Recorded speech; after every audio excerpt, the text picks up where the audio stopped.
Hello everyone, বিশ্ববিদ্যালয় honest review সিরিজের একটা নতুন ভিডিওতে তোমাদের সবাইকে স্বাগতম। আজকে আমরা কথা বলবো পাবনা বিজ্ঞান ও প্রযুক্তি বিশ্ববিদ্যালয় নিয়ে। পাবনা বিজ্ঞান ও প্রযুক্তি বিশ্ববিদ্যালয় আসলে কেমন, এই বিশ্ববিদ্যালয়ের একটা অনেস্ট রিভিউ আমরা দিব। তো তোমাদের মনে পাবনা বিজ্ঞান ও প্রযুক্তি বিশ্ববিদ্যালয় নিয়ে যে প্রশ্নগুলো থাকে, অবস্থান, তারপরে ক্যাম্পাস কেমন, র‍্যাগিং আছে কিনা, সেশন জট আছে কিনা, টিউশনি করে নিজের খরচ চালাতে পারবে কিনা, রাজনীতি আছে কিনা, থাকা খাওয়া বাবদ মাসে কত টাকা খরচ হতে পারে, ইত্যাদি ইত্যাদি। তো সব প্রশ্নের উত্তর আজকে পাবে ইনশাল্লাহ। মনোযোগ সহকারে শেষ পর্যন্ত ভিডিওটা দেখবা। প্রথমেই দেখো পাবনা বিজ্ঞান ও প্রযুক্তি বিশ্ববিদ্যালয়ের অবস্থান। পাবনা বিজ্ঞান ও প্রযুক্তি বিশ্ববিদ্যালয় পাবনা জেলা সদর থেকে 5 কিলোমিটার দূরে অবস্থিত। অর্থাৎ এই হচ্ছে পাবনা জেলা সদর, আর এই হচ্ছে পাবনা বিজ্ঞান ও প্রযুক্তি বিশ্ববিদ্যালয়। এদের মধ্যকার যে ডিস্টেন্সটা, এটা 4.5 থেকে 5 কিলোমিটারের মতো। তো এই যে ডিসটেন্সটা আমি বলছি, এটা হচ্ছে পাবনা জেলা সদরের কেন্দ্রস্থল থেকে দূরত্ব হচ্ছে 4.5 থেকে 5 কিলোমিটারের মতো। তো আশা করি এই বিষয়টা তোমরা বুঝতে পারছো, জেলা সদরের বেশ কাছাকাছি অবস্থিত বলা যায়। আর ভিডিওর মাঝখানে আমি তোমাদের কাছে অনুরোধ করি আমার চ্যানেলটা সাবস্ক্রাইব করার জন্য এবং ভিডিওটাতে একটা লাইক দেওয়ার জন্য। তারপরে দেখো ক্যাম্পাস কেমন। পাবনা বিজ্ঞান ও প্রযুক্তি বিশ্ববিদ্যালয় ক্যাম্পাসের আয়তন আসলে 30 একর। ঠিক আছে? ৩০ একর ক্যাম্পাস, যেটা আসলে মিডিয়াম লেভেলের বলা যায়। কারণ আমরা ইতিপূর্বে দেখছি ইসলামী বিশ্ববিদ্যালয়ের ক্যাম্পাস ১৭৫ একর। তারপরে তোমার পটুয়াখালী বিজ্ঞান প্রযুক্তি বিশ্ববিদ্যালয়ের ক্যাম্পাস অনেক বড়। তারপরে গোপালগঞ্জ বিজ্ঞান প্রযুক্তি বিশ্ববিদ্যালয়, তারপর বেগম রোকেয়া, এগুলো আসলে এর তুলনায় বেশ বড় ক্যাম্পাস। তো এই পাবনা বিজ্ঞান ও প্রযুক্তি বিশ্ববিদ্যালয়ের ক্যাম্পাসটা হচ্ছে ৩০ একর। ৩০ একর হলেও ছোটর ভিতরে আসলে প্রাকৃতিক সৌন্দর্যে ভরপুর। তো তুমি যদি ভর্তি হও তাহলে ক্যাম্পাসের সৌন্দর্য তোমাকে মুগ্ধ করবে, আমি আশাবাদী। তো আশা করি ক্যাম্পাস সম্পর্কে তোমরা একটা ধারণা পেয়েছো। আরো ক্লিয়ার ধারণা যদি পেতে চাও তাহলে YouTube থেকে বিভিন্ন ভিডিও আছে ক্যাম্পাসের, ওই ভিডিওগুলো তোমরা দেখতে পারো। তারপরে একটা কমন প্রশ্নে আসি, পাবনা বিজ্ঞান ও প্রযুক্তি বিশ্ববিদ্যালয়ে র‍্যাগিং আছে কিনা? আমি এই বিষয়টা এক কথায় যদি বলতে চাই, আহ, বাংলাদেশের পাবলিক বিশ্ববিদ্যালয় সমূহের মধ্যে কোনোটাতে র‍্যাগিং নেই এমন দাবি যদি কেউ করে তাহলে আসলে সে আসলে মিথ্যাবাদী, সে আসলে ভণ্ড। এর কারণ কি? বাংলাদেশের পাবলিক বিশ্ববিদ্যালয় সমূহের প্রত্যেকটাতে র‍্যাগিং আছে। সেটা স্পেসিফিক ২-১ টা ডিপার্টমেন্টে নাও থাকতে পারে। কিন্তু সামগ্রিকভাবে যদি বিশ্ববিদ্যালয়ের কথা বলো, প্রত্যেকটা বিশ্ববিদ্যালয়ে র‍্যাগিং আছে। তো এই র‍্যাগিং এর ধরনটা কেমন? র‍্যাগিং বলতে যে তোমারে মারামারি করবে তোমার সাথে বা তোমারে যে কষ্ট দিবে শারীরিকভাবে, এটা না। তোমারে মানসিকভাবে বিভিন্ন টর্চার করা হইতে পারে। তোমাকে অপমান, অপদস্থ করা হইতে পারে। যেমন আমি যদি আমার বাস্তব অভিজ্ঞতা থেকে বলি, তো আমি এই বিষয়টা একটু ভালোভাবেই ক্লিয়ার করি। তোমরা ধৈর্য সহকারে দেখো। আমার বাস্তব অভিজ্ঞতা থেকে আমি বলতেছি, তোমারে বলা হইতে পারে যে তুমি একটা গান গাই দেখাও সবার সামনে, বা সবার সামনে একটু নাইচে দেখাও। বা তোমারে তোমাদের সবাইরে নিয়া জঙ্গলে একটা সেশন হইতে পারে। তো সেখানে বলা হইতে পারে যে, "এই আশেপাশে কয়টা গাছ আছে তুই গুইনে দেখা। তারপরে গাছে কয়টা পাতা আছে তুই গোন।" বা আশেপাশে যদি বাড়িঘর থাকে আন্ডার কনস্ট্রাকশন এ, তো সেখানে কয়টা ইট আছে তুই গুইনে দেখা আমাদের।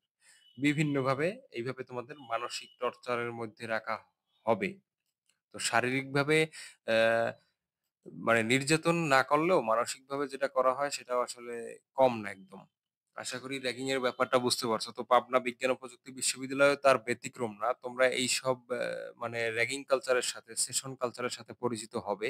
তো তুমি যদি শুরুর ২ মাস, ১.৫ থেকে ২ মাস ধৈর্য ধরে থাকতে পারো, তাহলে আসলে ওই যারা তোমাদের র‍্যাগিং দিছে তাদের সাথেই পরে একটা ভালো সুসম্পর্ক তৈরি হবে এবং তারা তোমার বিভিন্ন কাজে সাহায্য সহযোগিতায় তাদের লাগবে তোমার, এবং তাদের পাশে পাবে তুমি। তাদের সাথে বন্ডিংটা ভালো হবে।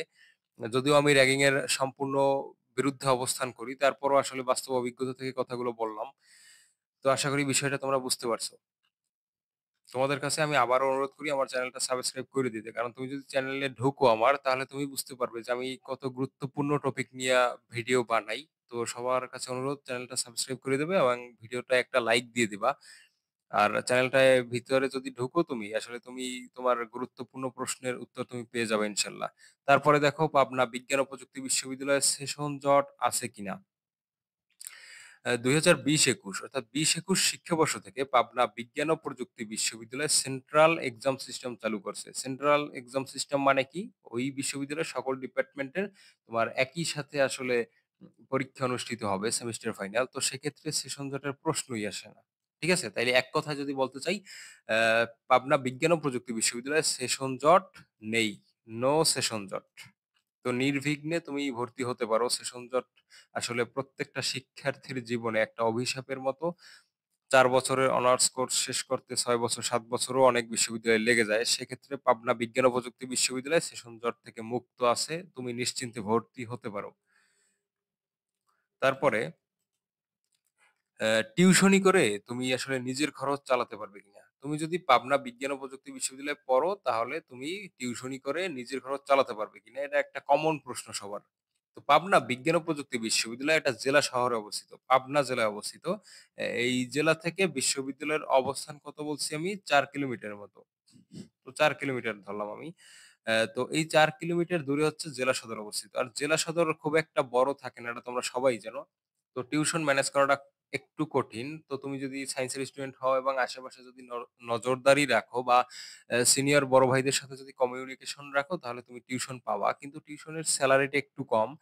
২,০০০ থেকে ৪,০০০ এর ভিতরে। ২ থেকে ৪,০০০ এর ভিতরে টিউশনের সেলারিটা। তো তুমি যদি ২,৫০০ এর ২ টা টিউশনি করাও, তাহলে আসলে ৳৫,০০০ উঠে যায়। ঠিক আছে? ২,৫০০ করে যদি ২ টা টিউশন করাইতে পারো, তাহলে ৳৫,০০০ উইঠে যাবে। তো তুমি আসলে সেক্ষেত্রে নিজের খরচ নিজে বহন করতে পারবে। তারপরে দেখো রাজনীতি আছে কিনা? রাজনীতি প্রত্যেকটা বিশ্ববিদ্যালয়ের একটা অবিচ্ছেদ্য অংশ। তো পাবনা বিশ্ববিদ্যালয় বা পাবনা বিজ্ঞান প্রযুক্তি বিশ্ববিদ্যালয় তার ব্যতিক্রম না। তাহলে রাজনীতির কথা যদি আমি সামগ্রিকভাবে বলি, তাহলে বলব আসলে ইয়েস। কারণ এইখানে রাজনীতি নিষিদ্ধ না। তো নিষিদ্ধ থাকুক আর যাই থাকুক, গোপনে বা ওপেনে যেকোনোভাবে আসলে রাজনীতি চলে। ঠিক আছে? তো পাবনা বিজ্ঞান ও প্রযুক্তি বিশ্ববিদ্যালয়েও রাজনীতি আছে। তুমি যদি চাও রাজনীতি করবা, রাজনীতিতে যোগদান করবা, তাহলে তুমি সেই সুযোগ পাবা। আর যদি চাও যে রাজনীতি থেকে তুমি দূরে থাকবা, তাহলে আসলে তোমারে কেউ রাজনীতিতে নিবে না। তারপরে দেখো হলে সিট পাবা কিনা? পাবনা বিজ্ঞান ও প্রযুক্তি বিশ্ববিদ্যালয়ে বর্তমানে রানিং হল আছে ২ টা। ঠিক আছে? আমি কি বলছি? রানিং হল আছে ২ টা এবং মোট হল সংখ্যা হচ্ছে ৪ টি। এই ৪ টি হচ্ছে নির্মাণাধীন ২ টা হল নিয়ে। তো হল সমূহের মধ্যে ছেলেদের জন্য ২ টা আছে আর মেয়েদের জন্য ২ টা আছে। দেখো ছেলেদের হল সমূহের মধ্যে আছে বঙ্গবন্ধু শেখ মুজিবুর রহমান হল আর শেখ রাসেল হল। যদিও নাম পরিবর্তন করছে লাস্টে, এগুলো আমি আগের নাম সংগ্রহ করছি। তো শেখ রাসেল হল আসলে নির্মাণাধীন। এটা নির্মাণ কাজ শেষ হয় না এখনো।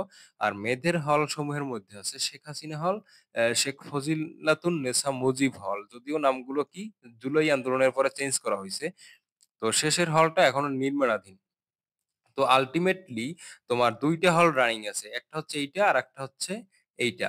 তো ২ টা হল, একটা বিশ্ববিদ্যালয়ে, একটা ছেলেদের জন্য, একটা মেয়েদের জন্য। তো সেখানে তুমি ১ম বর্ষে গিয়েই হল পাবে, এটা আসলে কল্পনাতীত।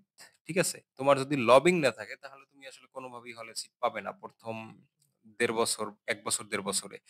ঠিক আছে? তো ১ম দিকে তোমার বাহিরে থাকতে হবে। বাহিরে থাকতে কত কি খরচ হবে, এইটা আমি একটু পরেই আলোচনা করব ইনশাআল্লাহ।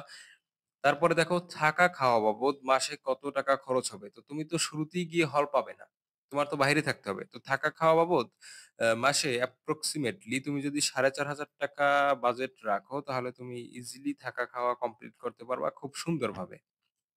আশেপাশে মেস আছে। তো মেসে যদি থাকো, তারপরে যদি খাওয়া-দাওয়া করো, তাহলে তোমার ৳৪,৫০০ হয়ে যাবে। যদি কেউ মানে আর্থিক সংকটে ভুগো বা তুমি যদি একটু নিম্ন মধ্য ফ্যামিলির হও, নিম্ন মধ্যবিত্ত, তাহলে আসলে তুমি ৩,৫০০ থেকে ৳৪,০০০ য়ও থাকা খাওয়া কমপ্লিট করতে পারবে ইনশাআল্লাহ। তারপরে ল্যাবে পর্যাপ্ত সরঞ্জামাদি আছে কিনা, বা যেটা তোমরা বলো জিজ্ঞেস করো যে ল্যাব ফ্যাসিলিটিস কেমন? ল্যাব ফ্যাসিলিটিস আসলে এভারেজ। কারণ পাবনা বিজ্ঞান ও প্রযুক্তি বিশ্ববিদ্যালয় যে খুব প্রাচীন বিশ্ববিদ্যালয়, এটাও না। তো তোমরা ল্যাব ফ্যাসিলিটিস যেটা পাবা চলনসই আসলে চালায় নিতে পারবা। এই আরকি। তো আমি যদি এক কথায় বলি ল্যাব ফ্যাসিলিটিস কেমন? যেটা আছে তা তোমার জন্য আসলে যথেষ্ট বলা চলে। তো আশা করি আজকের এই টপিক গুলো তোমরা বুঝতে পারছো। তোমাদের প্রশ্নগুলোর উত্তর তোমরা পেয়ে গেছো। তারপরেও কোনো প্রশ্ন থাকলে কমেন্ট বক্সে জানাবা। আর কমেন্ট বক্সে Facebook গ্রুপের লিংক দেওয়া থাকবে। সবাই জয়েন করবা। যদি কারো কোনো প্রশ্ন থাকে ওই গ্রুপে করতে পারবা। আর কমেন্ট বক্সেও করতে পারবা। তো অনেক প্রশ্ন থাকে যেগুলো আসলে স্ক্রিনশট দেখানো লাগে। তো ওইগুলো তুমি Facebook গ্রুপে তুমি পোস্ট করতে পারবা। আমি কমেন্ট বক্সে Facebook গ্রুপের লিংক দিয়ে দিব। তো সবাই ভালো থাকো, সুস্থ থাকো, সুন্দর থাকো। আল্লাহ হাফিজ।